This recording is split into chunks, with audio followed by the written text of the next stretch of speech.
le prophète sallallahu alayhi wa sallam, après la victoire de Badr, eh bien le prophète sallallahu alayhi wa sallam est reparti à Badr. Et il a rencontré ici des personnes qui étaient décédées. D'accord, lors de la bataille, il y a eu des pertes du côté des musulmans, du côté des Quraïchites, des Mécois. Et le prophète sallallahu alayhi wa sallam, comme il le relatait dans Sahih al-Bukhari, s'est adressé aux morts. Et il leur a dit, alayhi salatu wassalam, dans le sens, si vous aviez obéi à Allah tabaraka wa ta'ala, eh bien vous auriez été réjouis. Et il dit, nous on a trouvé ce que Allah tabaraka wa ta'ala nous a promis. Est-ce que vous avez trouvé ce que Allah tabaraka wa ta'ala vous a promis? Il s'adresse à qui là? Il s'adresse à des morts. Omar ibn al-Khattab radiyallahu anhu warda, il dit, Ya Rasulallah, tu t'adresses à des corps sans âme. C'est que des corps là. Et le prophète sallallahu alayhi wa sallam, dans le sens, il dit, ils entendent mieux si ce n'est plus, ou autant si ce n'est plus que vous. Ils entendent. Alors de là, les savants ont divergé. Parmi les textes qui ont provoqué la divergence des savants, concernant le fait que les morts peuvent ou ne peuvent pas entendre, eh bien, il y a ce texte-là. Alors certains savants, et ce n'est pas la majorité, et parmi eux Ibn al-Qayyim rahmatullahi alayhi, d'autres, ils disent que les morts entendent les vivants. Ils peuvent entendre les vivants. Ils ont utilisé ce texte-là, et ils ont utilisé d'autres textes, comme dans le hadith rapporté par Al-Bukhari ou Muslim fi Sahihayn, où le prophète sallallahu alayhi wa sallam a dit que les morts, quand ils sont enterrés, après l'enterrement, eh bien, ils entendent le bruit des souliers des personnes qui rebroussent chemin.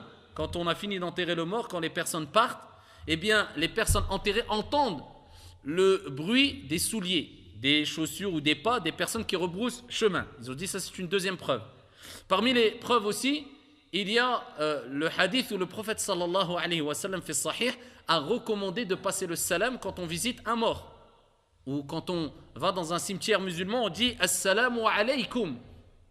Ila akhiri, etc. Il y a une dua spécifique pour les morts. Donc on dit que la paix soit sur vous. Eh bien, certains savants ont dit, si le prophète sallallahu alayhi wa sallam a dit de passer le salam, c'est que automatiquement on en déduit qu'ils entendent le salam et qu'ils vont répondre au salam, car cela relève de la sunna de répondre au salam, et de manière générale, raddu salam wajib.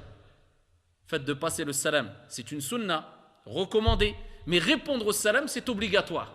Donc ils disent, et d'autres textes, ils utilisent cela pour dire que les morts peuvent entendre les vivants, et de plus, alors dans certaines situations, comme par exemple quand tu visites un cimetière ou une tombe, le mort peut t'entendre.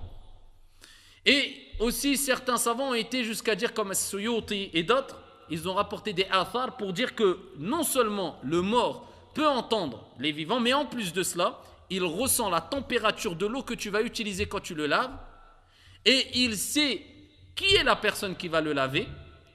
Et il rapporte à Suyuti et d'autres, comme Ibn al-Qayyim et d'autres, que quand la personne décède, il est accueilli à un certain moment, il est accueilli par ses bien-aimés, ses proches, les gens de sa famille, qui l'accueillent et qui lui rapportent ce qu'ils ont laissé derrière eux, c'est-à-dire les nouvelles situations que les morts ou dont les morts n'en ont pas eu connaissance. Il pose la question, la personne qui est décédée, aux personnes qui l'ont rejoint, qui viennent de décéder, en disant, et un tel, qu'est-ce qu'il a fait, qu'est-ce qu'il est devenu, est-ce qu'il s'est marié, concernant les proches de sa famille. Et donc il y a la majorité, Al-Jumhur, considère que non, les morts ne peuvent pas entendre. Et ça, c'est l'avis de Aïcha radiyallahu anha wardaha, Ibn Abbas, Al-Ahnaf, etc. Et ils utilisent plusieurs textes, dont le verset coranique où Allah tabaraka wa ta'ala dit innaka la tusmi'ul mauta. Tu ne peux pas faire entendre les morts.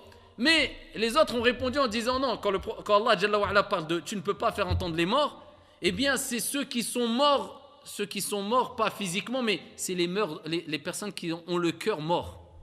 C'est-à-dire les gens qui ils agissent avec une telle désobéissance qu'ils ont un cœur mort. Et Dieu parle des gens qui ont le cœur mort.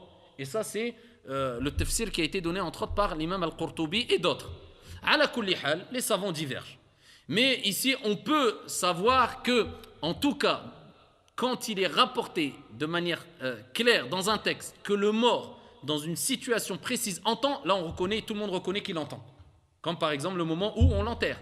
Et il rebrousse chemin, c'est-à-dire les gens qui l'ont enterré rebroussent chemin. Là, il entend les pas de ceux qui ont rebroussé chemin. Là, il n'y a pas de doute.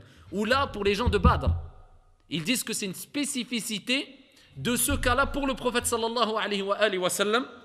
Allah Jalla wa ala a permis aux morts à ce moment-là d'entendre le prophète alayhi salatu wa sallam. Donc il y a une divergence et il y a de fortes chances, wallahu a'lam, que les arguments de ceux qui ont considéré que les morts peuvent nous entendre soient forts. En tout cas, quand on visite une personne qui est décédée, ici, nous, en tant que croyants musulmans, d'après les textes, on sait que ça apporte une certaine... ça peut apporter beaucoup de bien aux morts, ne serait-ce que, même s'il ne t'entend pas, ne serait-ce qu'à travers les invocations que tu fais pour lui.